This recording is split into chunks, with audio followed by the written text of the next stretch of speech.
Rose tey nag moom la ñu am le privilège ak mbégte dalal ko. Amen. Amen. noo def. naa est-ce que tranquille. yeewu nga ci jàmm. yeewu naa ci jàmm ak salaam. bien du bureau wala de la maison. bureau du bureau waaw. Grand Théâtre. oui ay doo fooy jege nga. sori si. da ngay def kii nag maam Khoudia ngi nii. Maam Khoudia. dalal jàmm. mais Maam Khoudia nag. chaise bi yëkkati ko tuuti. sama tur bi ni nga ko waxee nii naqadi na. Landing Mbissane Seck. Mbissine.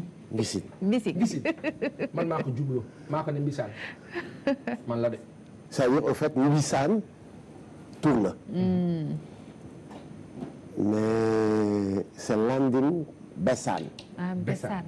Bessane c'est un nom de famille. d'accord xam nga lan moo tax ma fan sa tur bi. dafa mel ne comme sama boss.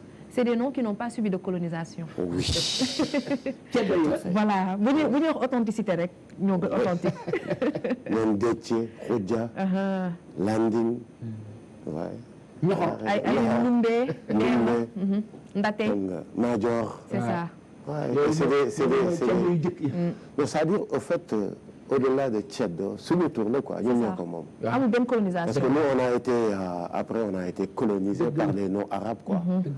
mais les gens te disent que le turu jullit dëgg mooy nga tudd Ibrahima. je suis désolé. du force. non c'est-à-dire Ibrahima turu arabe la.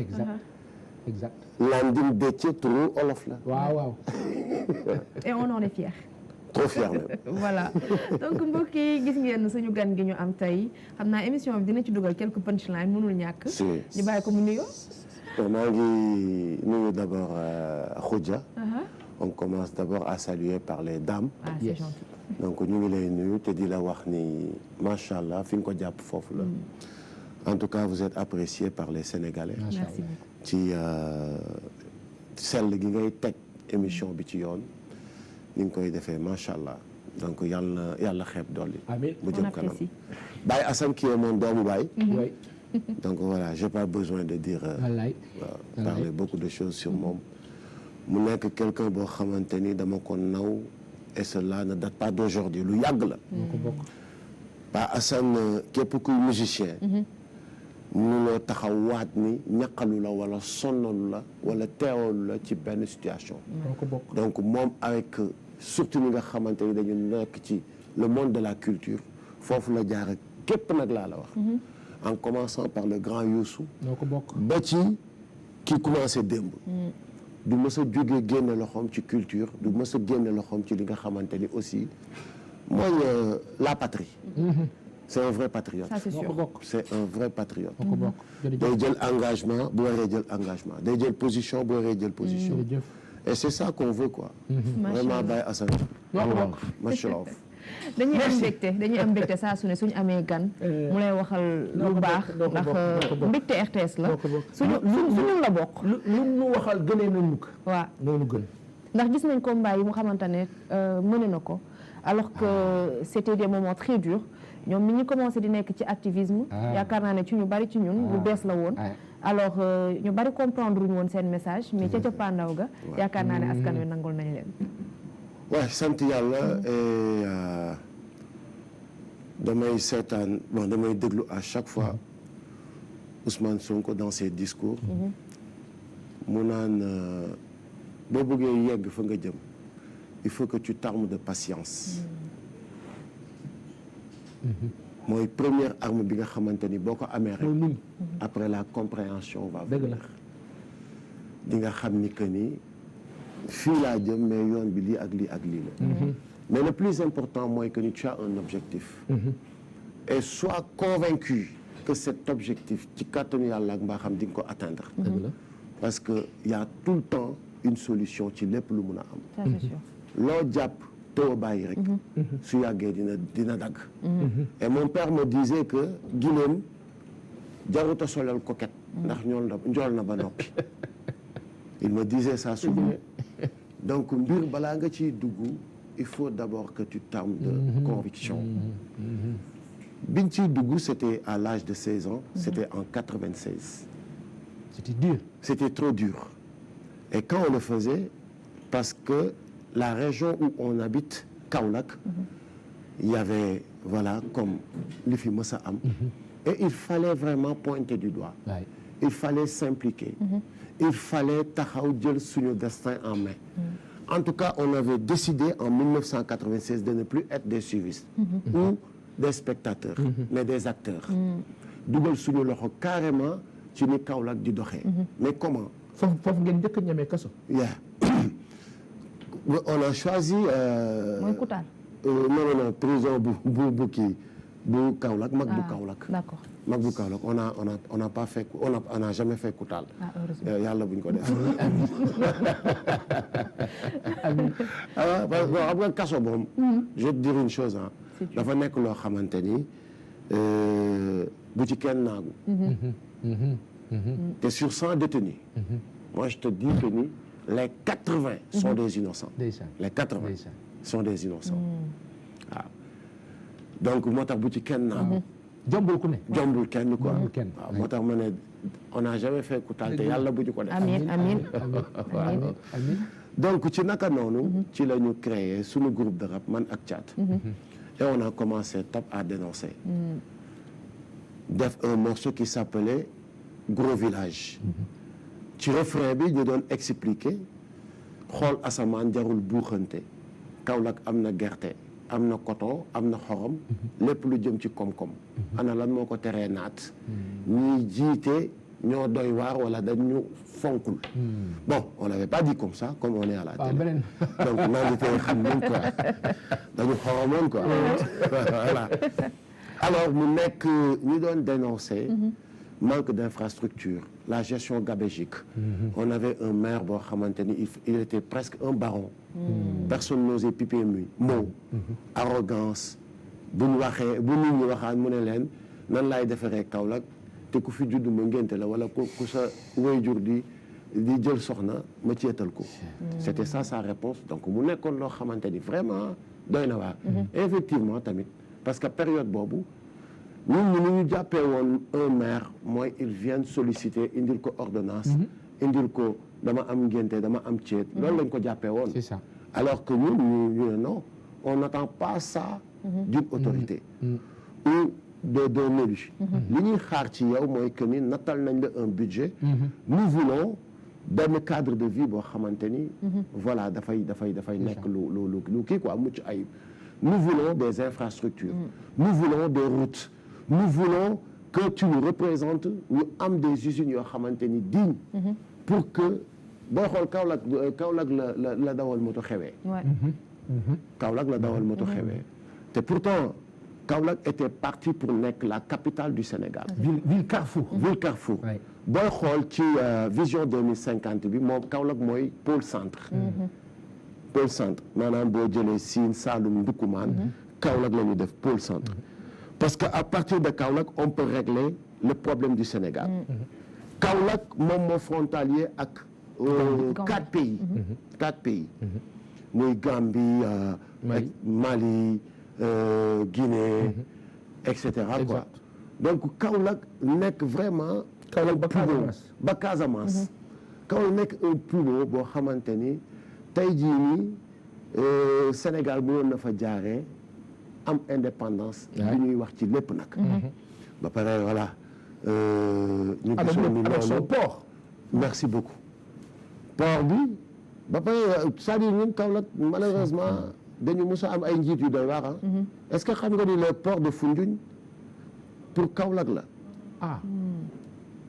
pour Kaolack la mais y a une usine bu nekk foofu bu tudd Salin oui xorom dafa xorom si suñu dragué port bi du arranger Salin donc lan la tubaab bi nekk Salin def mooy que ni dafa dem dile ak autorités yi fexe ba dàq port bi yóbbu ko Foundiougne incroyable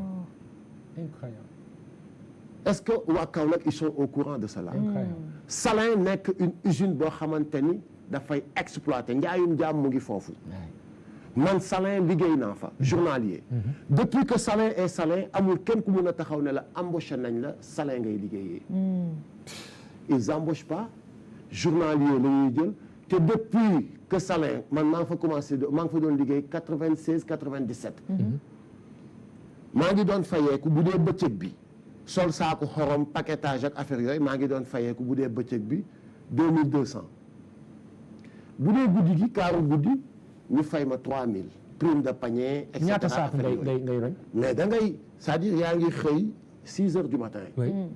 di takk saaku ba 14 heures.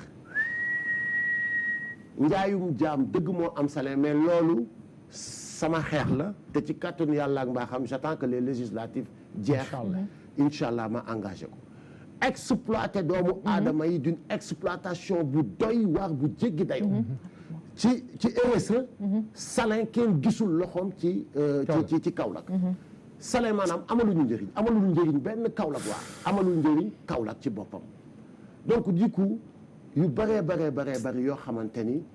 on avait Sonacos bi nga xamante ni. foofu moom tabax fakàlla macha allah bi muy dox. Kaolack ne connaissait pas trop le chômage. mais depuis que Sonacos dem faillite.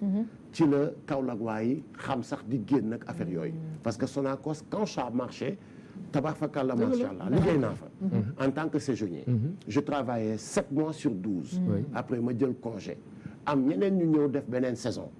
tu vois et on payait bien mais alhamdulilah ba nga xamante ni keroog Ousmane Sonko ci meetingu Kaolack bi il a dit que ni jëlaat nañu Sonacos joxaat nañ ko keneen. te on a même interdit note bi génn na benn gerte dootul génn. exact Sonacos moo am primeuru léegi di jënd gerte yëpp. su desee ñu soog a jaay ci biti. maintenant dina reprendre c'est une bonne nouvelle. pour la région de Kaolack. mais aussi. di woo surtout ñi nga xamante ni ils sont de ma génération. Kaolack il faut que ñu def benn bloc. pour ñi nga xamante ni ñoo fi jiitu li ñu defoon bañ ñu dal. donc parce que on avait des Kaolack est-ce que xam nga ni à 85% des premiers ministres du Sénégal. les grands cadres. ils sont de Kaolack. les premiers ministres. su fekkente ni 10 premiers ministres par exemple ñoo jot a am Sénégal les 7 ils sont Kaolack waa. Il n'y a que Idrissa Seck qui n'est pas Kaolackois. Il n'y a que Macky Sall qui n'est pas Kaolackois. Il n'y a que Hadjibou Soumaré qui n'est pas Kaolackois. ak Mame Madior. mais ñi ci des ñëpp ils sont Kaolackois. Kaolack dans chaque gouvernement.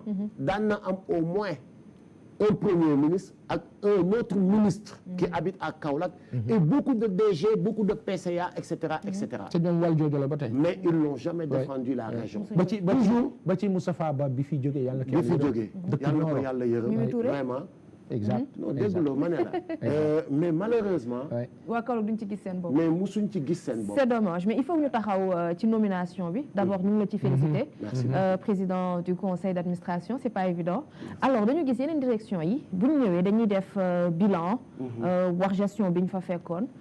grand théâtre gisaguñu ngeen def bilan pour wax gestion bi ngeen fa fekkoon. waaw xam nga man comme man am na loo xamante ni. suñ ma naree tënk. yàlla daf ma dimbali.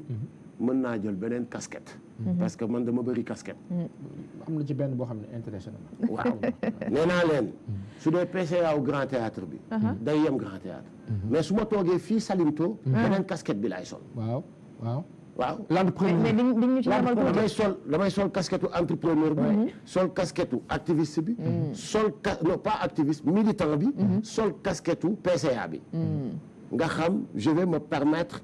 au moins de faire l'état des lieux ou parler un peu ci li nga xamante ni moo xew Grand Théâtre wala moom lañ fa fekk. lu fa xew. Grand Théâtre bi ñu ñëwee déjà comme dans toutes les autres boîtes wala tout édifice de l'État.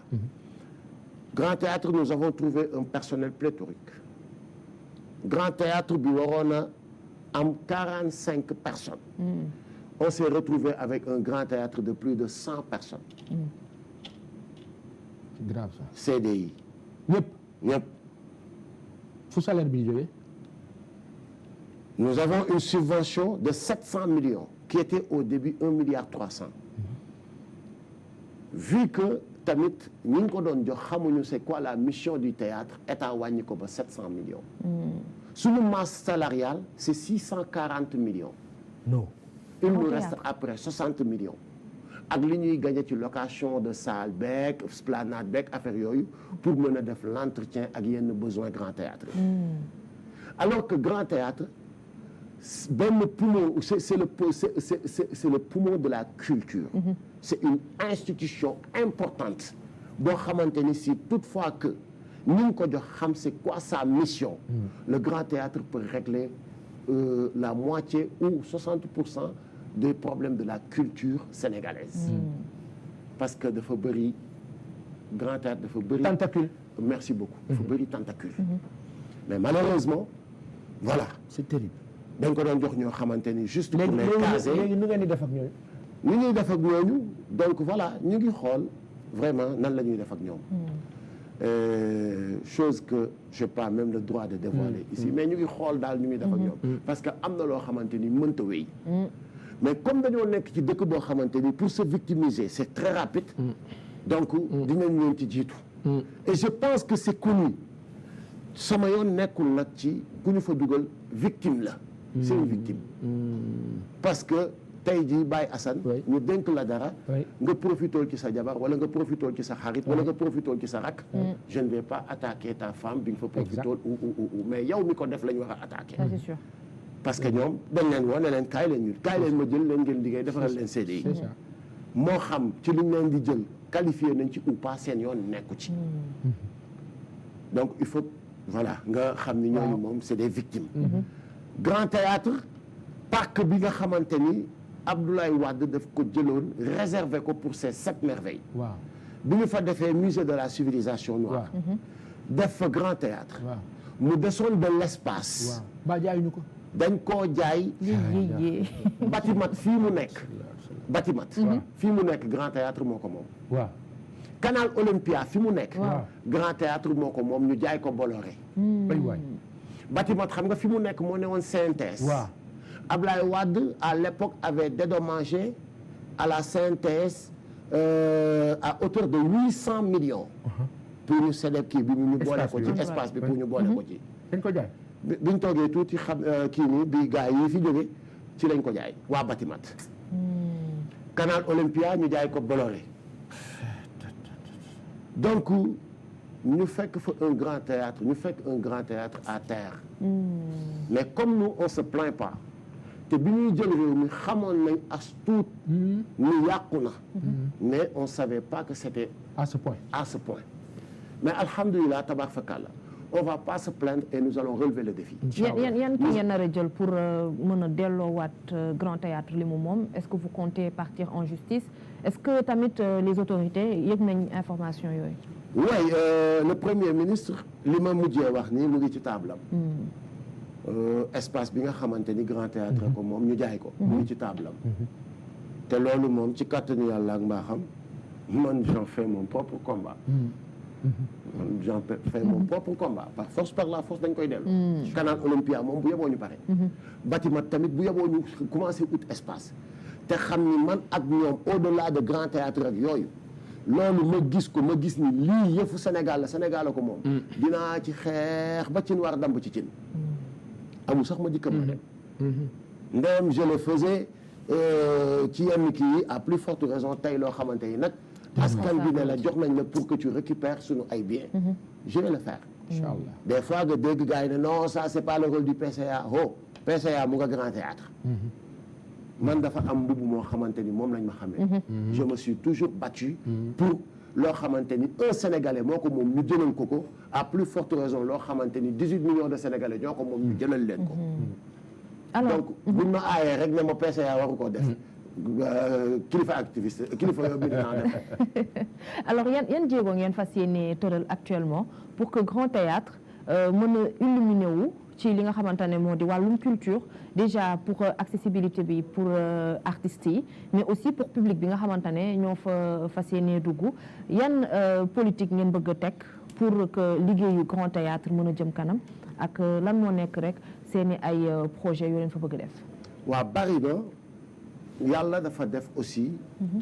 bi ma ñëwee j'ai trouvé un DG Serigne Fall Gueye que je salue de passage qui a compris que ni dañ ko indil un PCA plus parce que au-delà d'être le président du conseil d'administration de Grand Théâtre j'ai une valeur ajoutée.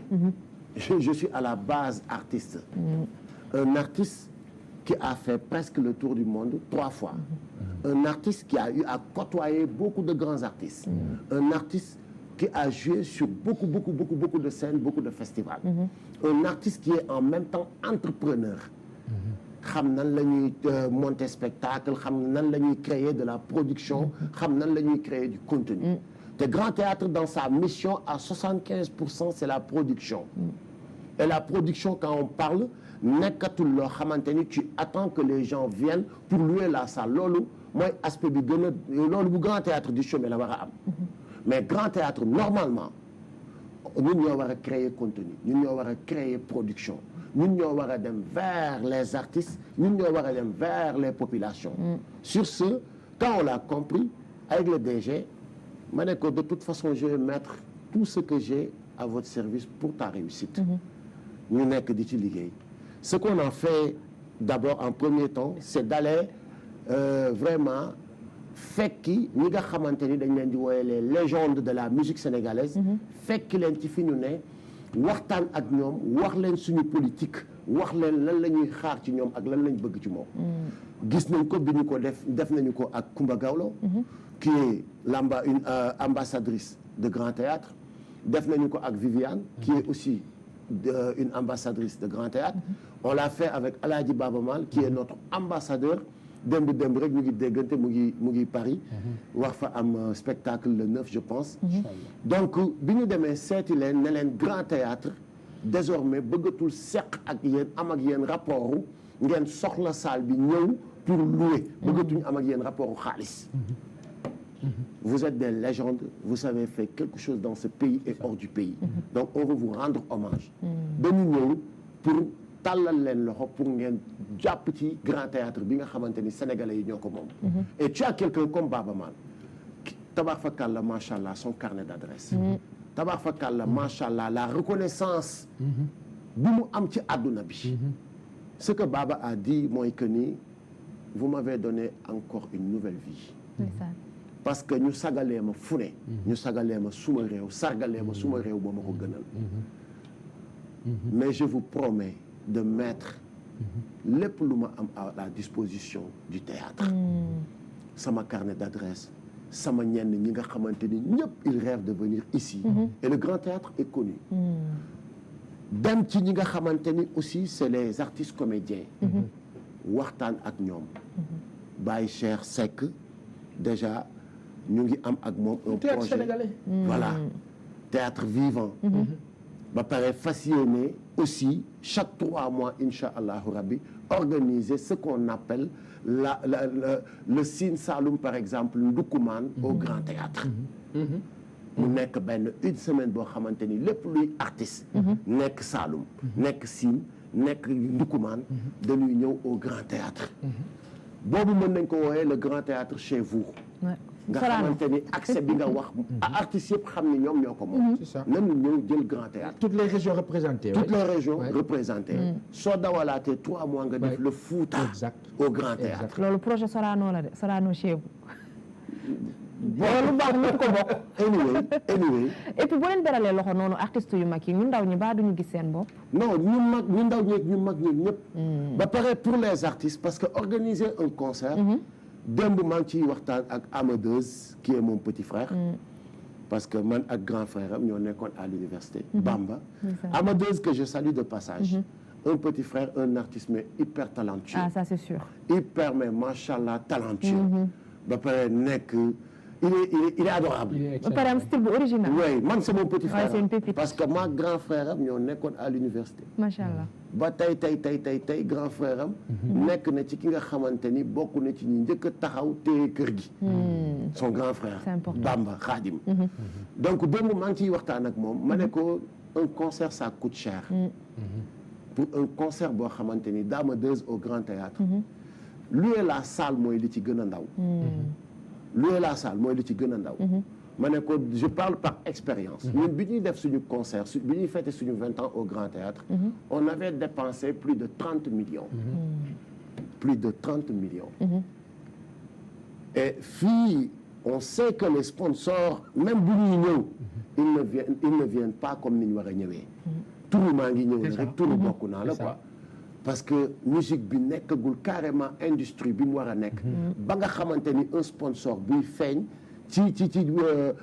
muy kii rek ci brandé rek mu feeñ logoom feeñ rek minimum dina génn benn 15 millions ou 25 millions yeggaguñ foofu te sponsors yi tamit du ci ñëpp la ñuy dem ci Wally lañ mën a gis seen bopp wala ci benn Youssou Ndour wala peut-être ci benn koo xamante ni mooy loolu tu vois un peu donc dafay métti lan nga doon def bu njëkk peut-être tu avais des politiciens yoo xamante ni comme li fi xewoon politique bi fi xew da ngay dem parrainer ko ay politiciens ils t'achètent les billets ils te donnent de l'argent et cetera mais loolu baaxut ça rend c'est-à-dire loolu ça va pas faire de notre musique une industrie ou la culture une industrie alors que le grand théâtre a un rôle à jouer pour l'industrialisation de la musique d'autant plus que tey jii nii le ministre de la culture mu ngi def ay jéego yu ngand loo xamante ni xeex nañ ko pendant 10 ans lu nekk def nañ ko ci lu nekk daj nañ ko 16 ans Macky Sall nax ci yenn artistes yi kaañoo leen ci ñëw leen bu ngeen ñëwee dinaa signer affaire bi artistes yi ngeen doon déggu la plupart ñuy dem c'était pour ça la copie privée lañ leen doon sexal comme appât loolu lañ leen doon baalee mais tey ñu ñëw bërët ñu approuver cette copie privée acté ko donc c'est un pas d'éléphant à magnifier voilà quoi mais comme nag dañu nekk ci dëkk boo xamante ni moom malheureusement nous avons une soi-disant presse boo xamante ni du dimbali les Sénégalais parce que dama koy wax quoi je respecte ñëpp je respecte képp kuy def presse wala kuy def le métier mais quand même am na loo xamante ni c'est pas parce que tu n'aimes pas le régime bi fi nekk mais rends service aux Sénégalais c'est important jox leen la bonne information Diomaye a détourné c'est vérifié joxal la bonne information aux Sénégalais Diomaye a fait un excellent travail c'est vérifié dëgg la joxal la bonne information aux Sénégalais mais yow doo def lu dul xaar ba bu lakkee picc sax nga génn ne lakk nañ picc alors que les Sénégalais ont besoin de comprendre et d'entendre autre chose. na la wax ne day jaay ay xar. nga ni ma bay. ça c'est important. na la ko wax. na la ko wax quand on parle de chômage quand on parle de jeunes à initier et autres je pense que l'exemple à montrer sur le plan entrepreneurial moo di kilifa dana bay dana jaay ay xar mu ngi ci jur gi. il faut dire ça. c'est important. waaye xam nga nga commencé loolu. depuis maa ngi jënd suma premier xar bi ma dajalee. bi may liggéey salin di dajale. 96. waaw di dajale. di dajale ba am 67000. macha allah ma jënd benn xar bu jigéen. bu ëmboon à 37000. ci xar boobu laa déparé. amul benn passion bi ñëw. ba mu julli fa laa déparé nekk éleveur. macha allah chaque tabaski je peux faire minimum jusqu'à 300 têtes. macha allah chaque tabaski. macha allah dafa am benn affaire bu ma la bëgg a woon. après ñu ñëwaat. lu dul sàcc sama téléphone yàq nañ seen der nag di ngeen li may siiwalee ñeneen ñi ci lu bon damaa ñëw ba sama dëkk Kaolack waa Kaolack sàcc sama téléphone an téléphone bi ba mujjee nga am beneen waaw xam nga téléphone bi lu ci neex waaw dama ne comme Kaolack la ma dalee xaaral ma yàq seen der kaajoo leen mais bi ñu toppee téléphone bi après ñu gis ni téléphone baa nga Kër Massar. ah Kaolack ba Kër Massar. Kaolack ba Kër Massar. ay yow kon waa Kaolack tooñ kon waa Kaolack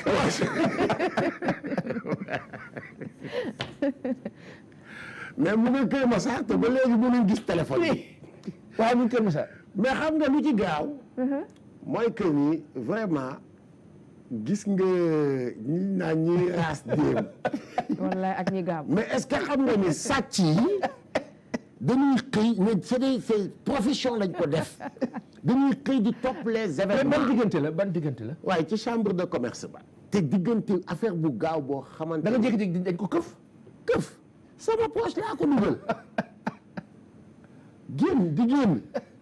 benn femme woom waa kilifa dugg na fii génn fii kër ni may gersoo naa ko jaajëf waay wallahi Baye Assane bi ma gersoo lamb sama poche. dajoo dara. daju ma ne wax te boobu pression. léegi nag xam nga téléphone buñ sàcc lu ci soof mooy dafay raxas sa xel maanaam 2020 oui ba nii lépp lu ma nekkoon di liggéey. ndeysaan dañ ko raxas. aywa c'est dommage saa abba da ngay toog nga mel ni benn vide. mais waa yaa ngi lay seetaan dis-lui quelque chose il te regarde. mais dimbali ma ngir yàlla boo ñëwee ma may la téléphone dimbali ma jox ma suma téléphone. wallaay li lay war a suulu. na la ko tegal parce que biñ ko sàccee. après wax dëgg yàlla ak yonent bi les patriotes m'ont appelé de partout. ndeysaan. waay c'est dommage su fekkoonte ni. wax dëgg yàlla maa ngi ñu foqale ñooñu. heure bi je vais me retrouver avec 100 portables. c'est clair parce que les patriotes woo nañ ma fu ne na ma maa ngi lay jëndal téléphone may leen noo am naa. sérieusement donc xoolal li am léegi Sénégal. c'est dommage da ngay gis ñi nga xamante ni dañ naan ñii il se bat pour nous. ñun ñoo leen di. voilà quoi te du yoon on rigole ñu ngi koy reetaan waaye nag sàcc nag wax dëgg neex yàlla du lu baax mbokk yi ñu fexe nag bañ koo def ñu dem jëli ji jingal après ñu ñëwaat ñu dem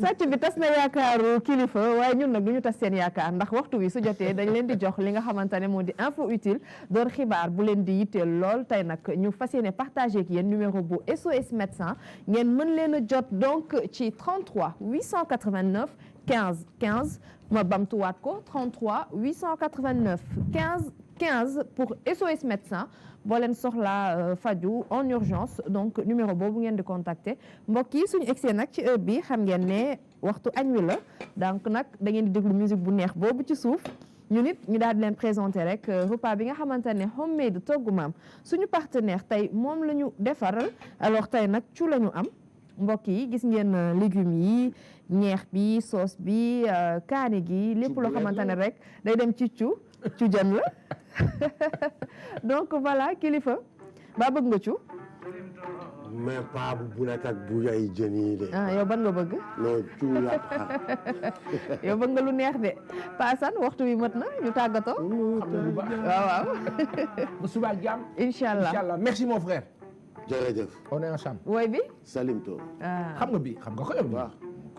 salimto min al-aqdahi turan ma tujali rabbi wa babulahi lam yakum murtaja ndeysaan